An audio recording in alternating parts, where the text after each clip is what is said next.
All right, we have another guest in from out of town. He's a man who's credited within 1 minute of coming up with the character of Charlie Boner, whose mistake was that he had too many boners. Please welcome the next great American playwright to our stages, Mr. Daniel B. Moyer.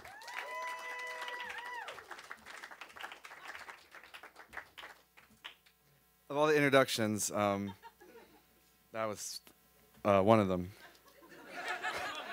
Too many bonus. He just didn't have any. That was his one mistake. I went to teach playwriting class. I moved back home to teach playwriting class. And at high school in my town, and one of the exercises we did was we had to write plays and scenes, plays and monologues inspired by our hometown. And I decided to do that myself. And this is that. Oh, I'm sorry. So a man's walking down the street, runs into another man. Oh, I'm sorry. I'm sorry. Hey, wait. I'm sorry. I just, you're Adam Foster, right? Geez, you probably don't. You may not remember me. I'm Wes Larson. We went to school together, Haverdale, a class of '03. Go Hoot Owls. My hair was a lot. I was bigger, much, and my hair. I wore these shirts from this old ones, weird pictures of these movies on them, old ones, weird ones. The movies, I mean, not the from this website that sold T-shirts with pictures of movies on them. And we didn't really talk, and we certainly weren't friends because you were always working on some cool project like a literary magazine or hanging out in the quad, and I always ate lunch by myself in the Latino lounge. So, I mean, we were in different circles, but you came up to me, you asked me one day, hey, you're the guy who likes movies, right? And I was. So, and you said, well, there's a Jimmy Stewart double feature at the Golden Theater this Friday. Harvey, and then Shop Around the Corner. Would you like to go and see? Look, I made this resolution about a year ago because there isn't time to, I don't know, to regret or to wonder or to kick yourself for all the things you should have said. So I figured I'm just going to start saying them, even if it's years too late and not worth a dime anymore. If I see someone, I told myself, and I wanted to say something, be it a week or a dozen years ago, I'm just going to say it. So I'm sorry I stood you up at the movies that night. I'm sure you didn't even think twice because you're probably one of those people who can see a movie alone or eat a nice dinner by yourself like there's nothing at all lonely about it. But Adam, it wasn't because I didn't want to go. God, you have no idea how much. I even had my shirt picked out. It had a picture of Harvey on it.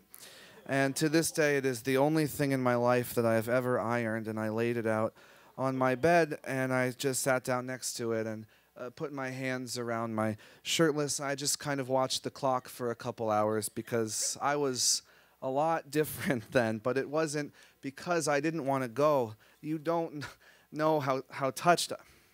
So I wanted to say that. I told myself if I ever ran into you, I would say that. So I said it. I am sorry that I stood you up. I said it. Now you can. Wait. I'm sorry. I'm sorry. You probably have a lot to do with a suit like that. You really must. Well, you probably really don't remember this one. But when we were sophomores, we went to the place at Stanford, SLAC, the Linear Accelerator Center. Where they smash particles together. You remember Mr. Bloom's class took us on a field trip, and when we were down there in that tunnel that goes on for like 2 miles or something, and it was boring because, of course, it's boring because it's a tunnel. But when we were down there, and for a while after, actually, a long while, I would, I would think about you. I'm sorry, I really don't mean to, but I told myself if I ever saw you, and you know, I never thought I would actually see you, so I would picture you in that tunnel. This is how it played out in my head. There you were, standing at one end of it, ready and waiting, and I'm on the other, okay? And I start running faster and faster and faster. I start to sweat and jiggle in all the worst places because back then I was a lot and my legs go to shit, and my eyes start to burn, but I keep running, accelerating toward you, my Adam, bright-eyed and oh so smashable. And I get closer and closer until I can make out your shape, and I see your arms as they open, and I'm panting and wheezing, and then I'm close enough to make out your face, which I have never once minded. And just as I am about to pass out, and just as you start to smile, we instantly, elegantly collide.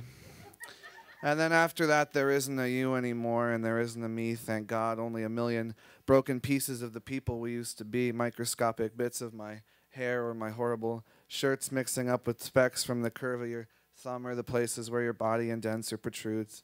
The scientists scratch their heads and they check off their boxes as we dapple each other again and again. And then everyone in town frets and worries and wonders where we went. But what they don't realize is that we are fine just as we are, jumbled, wonderful, in a tunnel somewhere underneath the town where we both used to live. And I'm also sorry that I didn't vote for you for class president, but Donnie Marsh's stance on truancy was just a bit more nuanced. And I'm sorry that in sixth grade I told Liz Parkins your haircut made you look like a boner, and I'm really especially sorry I'm saying all this to you now, but I just think, Adam, I honestly believe that there are people that you bump into on the street or buy a salad from or go to high school with that you know that if the world were different or backwards and green lights meant stop and we were molecules on the outside and people underneath, maybe I could be the person that you, if I weren't,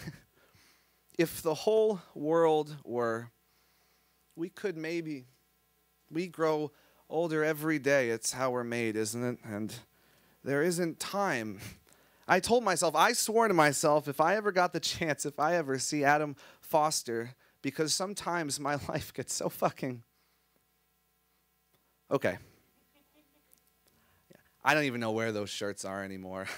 I'm sure you don't remember, but I am so different than I used... Okay.